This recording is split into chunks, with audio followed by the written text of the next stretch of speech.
Indonesia ingin kokoh, terbebas dari bencana, maka harus kembali ke kampung halaman. Kampung halaman adalah kembali ke tanah air.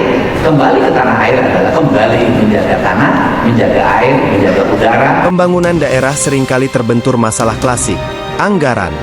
Namun, baru-baru ini dalam sebuah acara sarasehan obligasi daerah, tokoh Jawa Barat Kang Deddy Mulyadi atau yang akrab disapa KDM, memberikan gagasan segar yang cukup memikat perhatian publik. Apa sebenarnya strategi KDM soal obligasi daerah dan bagaimana dampaknya untuk masa depan Jawa Barat? Acara Sarasehan Nasional Obligasi Daerah berlangsung di Holiday Inn, Bandung, pada Rabu, 10 Desember 2025. Kegiatan ini merupakan kolaborasi antara Majelis Permusyawaratan Rakyat Republik Indonesia, MPR RI, dan pemerintah Provinsi Jawa Barat, serta dihadiri oleh pimpinan daerah se-Jawa Barat. Salah satu momen penting adalah pidato Gubernur Jawa Barat. Dalam sambutannya, ia menegaskan bahwa obligasi daerah bukan sekadar istilah ekonomi, tetapi konsep strategis yang dapat mempercepat pembangunan fisik dan ekonomi di seluruh wilayah. KDM menyampaikan bahwa optimalisasi bagi hasil pajak yang berkeadilan dan obligasi daerah dapat menjadi bahan bakar utama bagi percepatan pembangunan sekaligus mengakselerasi pertumbuhan infrastruktur.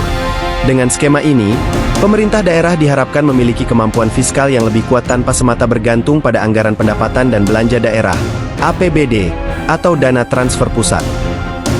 Obligasi daerah identik dengan surat utang yang diterbitkan oleh pemerintah provinsi atau kabupaten kota untuk mendapat pembiayaan dari investor publik. Sistem ini telah umum di beberapa negara dan kota maju, namun masih baru bagi banyak daerah di Indonesia. Menekankan bahwa obligasi daerah perlu didukung oleh regulasi kuat, tata kelola keuangan yang transparan, serta akuntabilitas tinggi agar menarik minat investor dan aman bagi masyarakat.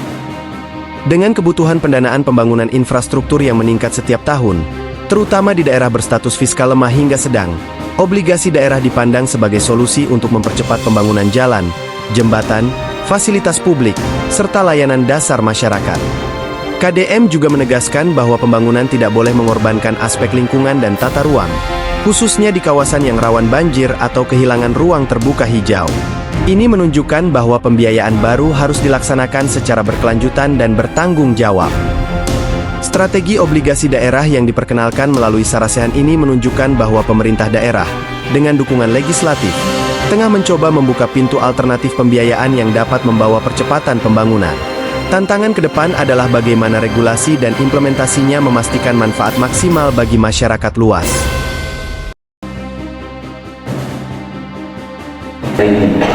Apa sih yang menjadi problem bangsa kita ini? Yang menjadi problem bangsa ini adalah tidak mapannya sistem. Pembangunan itu bukan hanya urusan kumpulan uang.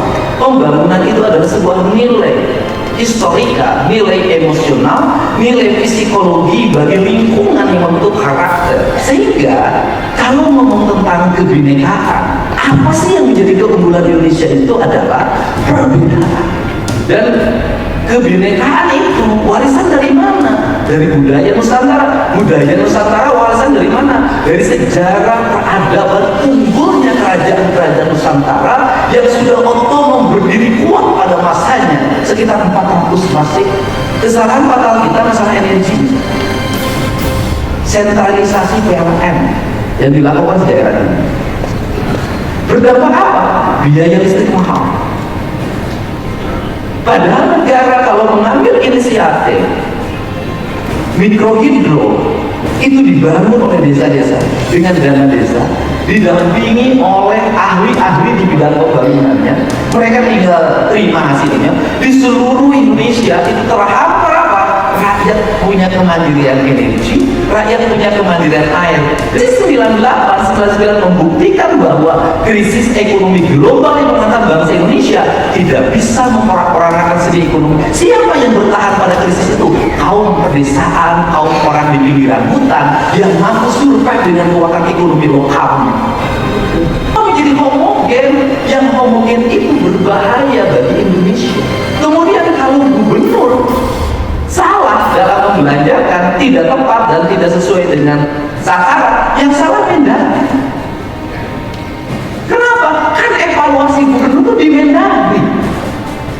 Mendagri harus detil, administratif, namanya dipuji. Anda belanja sekian harus paparan. Selama ini saya para bupati wali kota sebelumnya Sunan PBD paparan di depan gubernur. Saya yakin nih Pak Indonesia itu bisa ngalahin negara-negara bagian seperti Amerika. Kalau dua-duanya berjalan, insentif pajaknya berhasil, ditambah obligasi daerah. Udah Pak, uang beredar di daerah Pak. Dengan uangnya beredar di daerah, maka setiap orang tidak berpikir ke pusat kota. Ada tumbuh ekonomi di kampung. Sekarang pariwisata udah ke desa-desa. Kenapa Gubernur Jawa Barat ini hubungannya dengan fiskal? Hari ini konsen ke penanaman, ini penting. Ada kebun teh, tanamin pakai dana APBD. Ada hutan yang kosong, tanamin pakai dana APBD. Saya nggak peduli itu aset siapapun. Karena kepentingan saya cuma satu. Jawa Barat itu kuncinya di alam. Jadi perkebunannya harus dijaga, hutannya harus dijaga, perhutaninya harus dijaga. Jadi kalau perkebunannya terjaga, perhutaninya dijaga, maka satu terlepas dari bencana. Kenapa? Lebih baik Pemda mengeluarkan 20-30 miliar untuk nanam kebun teh yang digunduli. Kenapa? Kalau terjadi longsor, kalau terjadi banjir, biaya recovery-nya lebih dari 100 miliar. Hari ini pariwisata Jawa Barat adalah terbaik selama 5 tahun terakhir. Jadi, kalau Pangandaran kerjanya itu cukup jualan pantai, ya nggak usah dirusak pantainya. Cukup dibangun jalur kereta api sampai Pangandaran, selesai. Kalau puncak itu pergi ke puncak karena kebun tehnya jangan dirusak. Jaga kebun tehnya, jalannya diperhalus, dibangun keamanan yang baik.